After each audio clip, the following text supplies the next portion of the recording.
Baik, Assalamualaikum warahmatullahi wabarakatuh. Eh, Pada hari ini saya akan membawakan presentasi dengan tema yaitu tata cara pembuatan dan pengukuran plot dengan dosen pengampu yaitu Bapak Abdul Rahman SO. Sebelumnya perkenalkan nama saya Andi Abdul Razak dengan ekor NIM 21009 yang merupakan salah satu anggota kelompok 3 pada mata kuliah inventarisasi hutan ini. Eh, Sebelumnya, pada hari ini saya akan membawakan tema yaitu tata cara pembuatan dan pengukuran plot dengan 4 pembahasan yaitu yang pertama jenis plot pada hutan tanaman dan hutan alam. Yang kedua yaitu alat dan bahan apa saja yang bisa digunakan pada pembuatan dan pengukuran plot. Yang ketiga yaitu tahapan pembuatan plot dan yang terakhir yaitu pengambilan data dan informasi.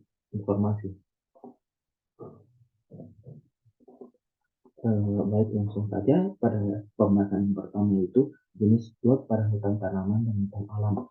Eh, yang pertama itu pada hutan tanaman.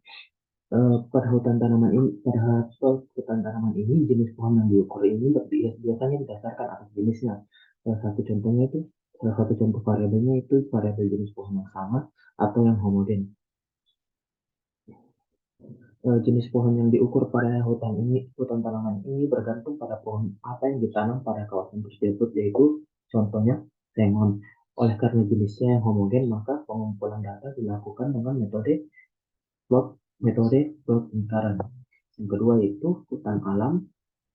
Pada plot hutan alam ini pembagiannya berdasarkan pengukuran plot sesuai dengan peta yang telah ditentukan. Baik, selanjutnya yang mengenai alat dan bahan yang bisa digunakan untuk dalam pembuatan plot.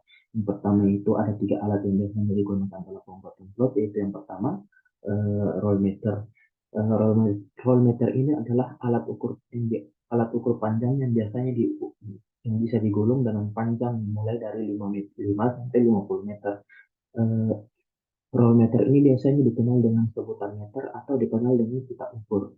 Kegunaan utama kegunaan kegunaan roll meter ini dalam pengukuran dan pembuatan plot ini biasanya digunakan untuk mengukur mengukur jarak atau panjang, dan meteran ini bisa juga digunakan untuk mengukur sudut, membuat sudut siku-siku, dan juga dapat digunakan untuk membuat lingkaran. Alat kedua yaitu kompas. Eh, Kompas ini adalah alat tunjuk arah mata angin, dan alat ini menggunakan medan magnet bumi untuk menentukan arah arah mata angin seperti utara, selatan, timur, dan barat. Dan yang ketiga yaitu ada GPS atau Global Positioning System. Eh, Alat ini adalah sistem untuk menentukan atau alat yang di sistem untuk menentukan letak di permukaan bumi dengan bantuan penyelarasan sinyal satelit. Sistem ini menggunakan 24 satelit yang mengirimkan sinyal gelombang mikro ke bumi. GPS ini biasanya digunakan bertujuan untuk mencari posisi koordinat dengan bantuan satelit. Nah, yang kedua yaitu ada bahan yang biasa digunakan untuk membuat pembuatan plot dan pengukuran plot. Bahan yang pertama itu tali temali atau tali rafia. Tali ini biasanya biasa kita gunakan untuk kebutuhan sehari-hari seperti menarik, mengangkat, memanjat, berburu, dan lain-lainnya. Namun dalam dunia kehutanan biasanya kita menggunakan tali temali ini untuk pembuatan plot pada suatu kawasan untuk melakukan inventarisasi hutan. Yang kedua yaitu ada patok. Patok ini adalah bahan yang biasanya digunakan untuk pembuatan plot di mana fungsinya sebagai titik utama dan titik penghubung. Patok ini biasanya berbentuk kayu, pipa, dan alga yang terbuat dari semen. Patok ini nantinya akan ditancap ke dalam tanah dan diberikan nomor patok.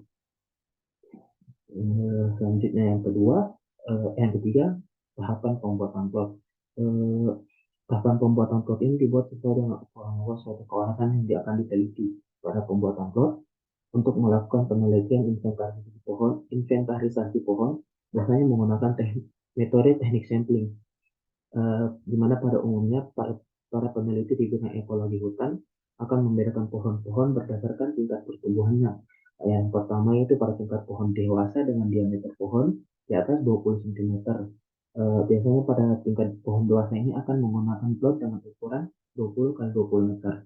Nah, yang kedua ada pada tingkat panjang, tingkat tingkat panjang ini biasanya berdiameter 10 sampai 19 cm dengan ukuran plot 10 kali 10 meter. Yang ketiga ada pada tingkat panjang yaitu tanaman yang memiliki ukuran tinggi lebih dari 1,5 meter dan berdiameter di bawah 10 cm. Pada tingkat panjang ini menggunakan ukuran plot 5 kali 5 meter. Dan eh, yang terakhir yaitu pada tingkat semai atau dan tumbuhan bawah dengan ciri-ciri tanaman permudahan tingkat kecampah yang memiliki tinggi kurang dari 1,5 meter. Biasanya ukuran plot yang digunakan adalah 2 kali 2 meter. Baik, masuk yang materi yang terakhir yaitu pengambilan data dan informasi. Pengambilan data dan informasi menggunakan data primer dan data sekunder, di mana pengambilan data primer dilakukan menggunakan metode garis berpetak dengan cara mempelajari satu atau lebih petak-petak dalam jalur sehingga panjang garis rintis sama petak-petak terdapat terdapat petak-petak dengan jarak tertentu yang sama. Penempatan petak-petak pengamatan ini dilakukan secara sistematis. Plot pengamatan ukuran 20 kali 20 meter dengan intensitas sampling 0,04% dari luas kawasan total. Pengumpulan selanjutnya itu pengumpulan data sekunder dilakukan dengan studi pustaka. Metode ini digunakan untuk mencari, menganalisis, mengumpulkan data penunjang yang terdapat dalam dokumen resmi seperti buku-buku, tulisan umum, dan literatur yang lainnya.